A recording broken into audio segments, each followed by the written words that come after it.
honor to be with all you guys. I think my story can resonate with a lot of you because I get called a lot of things, as you can imagine. The one thing I wish I would be called more, which is actually true, is an entrepreneur.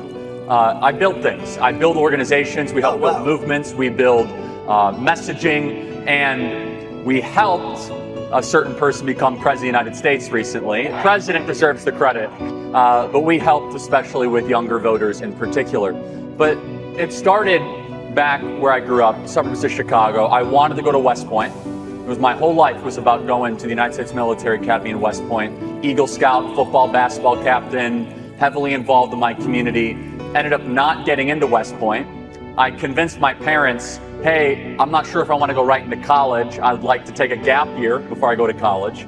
And the idea I had was, hey, I want to start an organization from nothing to try to reach the next generation around first principles of liberty and freedom, and that our country is a great nation and is worthy of preserving and protecting. Well, one gap year turned into 13 gap years. Wow. This was in 2012 Chicago. So the process was, look, I saw a problem, and entrepreneurs are problem solvers. It's that simple. People say all the time, Charlie, how do I get rich? How do I be successful? You solve a problem. Once you solve a problem, people will give you value. And when you solve a problem over a period of time better than somebody else, then you have a market differentiator. Well, I saw a very big problem, which was that the nation's youth were dramatically going to the left, that our college campuses were not places of free speech and free dialogue and open discussion. And so I decided to start an organization that would address that. It was called Turning Point USA. Started it in literally my parents' garage with no money, no connections, and no idea what I was doing. And thanks to the Lord's providence, and I have to give credit to God Almighty for his blessing at every single corner and step and turn. We experienced the most amazing journey over 13 years where I have been able to not just make an impact in the culture and politics, but build something of value and of great substance and depth. As you mentioned, we have over 1,000 employees at Turning Point. We have well over $150 million in revenue between all the different entities. So we have over 430,000 people that donate money to Turning Point USA and Turning Point Action. You can call them our customers. But as a nonprofit, we do have a for-profit arm, which is my show. But as a nonprofit, our customers are actually the students, are actually the target that we are trying to reach every single day. And so it's just been an amazing blessing. And as an entrepreneur, I'm always looking at new problems to try to solve and new ways that we could try to bring an innovative, passionate approach to try to make America a better and stronger country.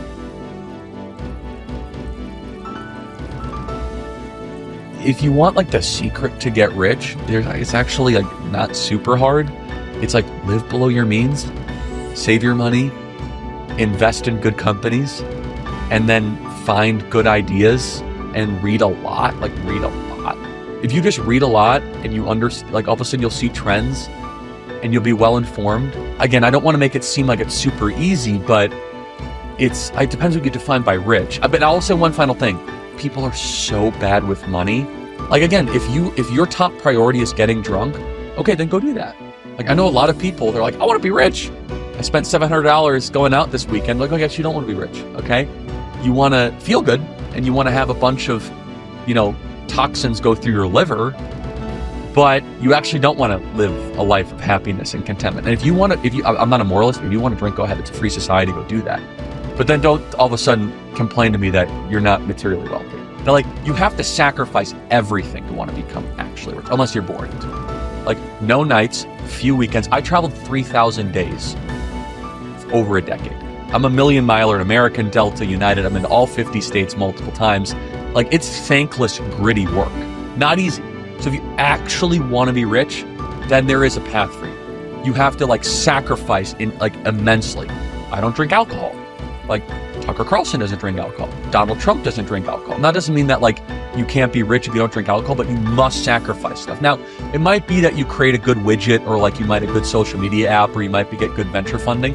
But even those guys will tell you have to fail a lot, you have to sacrifice a lot. But yeah, it depends on what you want. If you want to be rich, actually have your bank account big, then there is a way forward for, if it's your number one reason for living, to, earn $500,000 a year. Like, that's very conceivable in America. I would like to have people remain super poor and dependent on the government. Don't teach them financial literacy. And if you want to have them like filling out credit cards at 25% interest, don't teach financial literacy. The best way to build wealth is over long periods of time, saving money and doing boring stuff. It's not get rich quick.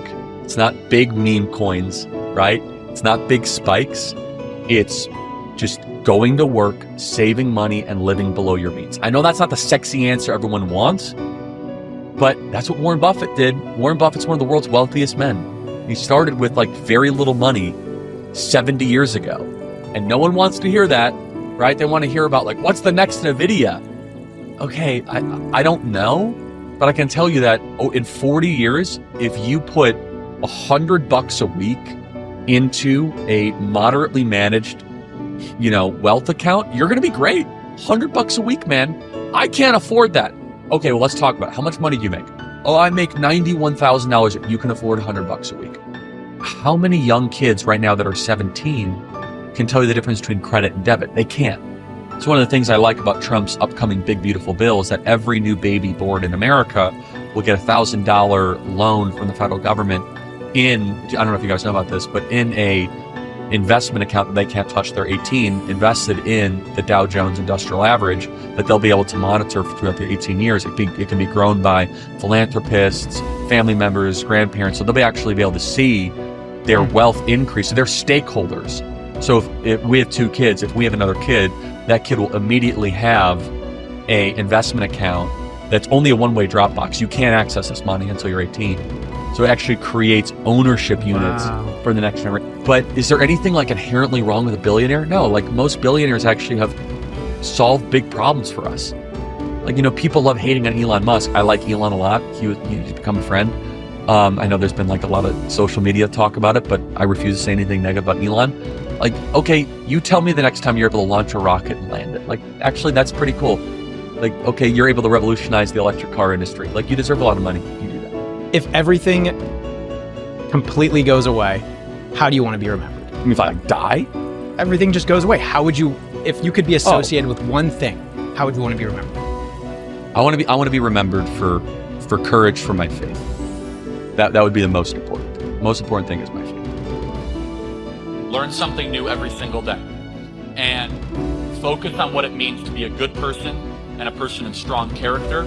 And especially when you get into the world of trying to be around social approval and kind of everything around you. Courage is what's missing in our country. We have a courage crisis right now. Moral courage is the most necessary yet absent characteristic in men. Aristotle said that courage is the ultimate virtue. Without it, there are no other virtues. Think about that. If people aren't courageous, you don't have honesty. You don't have justice.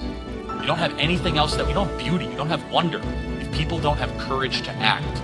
So at age 13, I want you to commit yourself to a life of courage. Courage is doing the right thing when you don't know how it's going to work out. Courage is committing yourself to the correct course of action, regardless of the cost associated to it.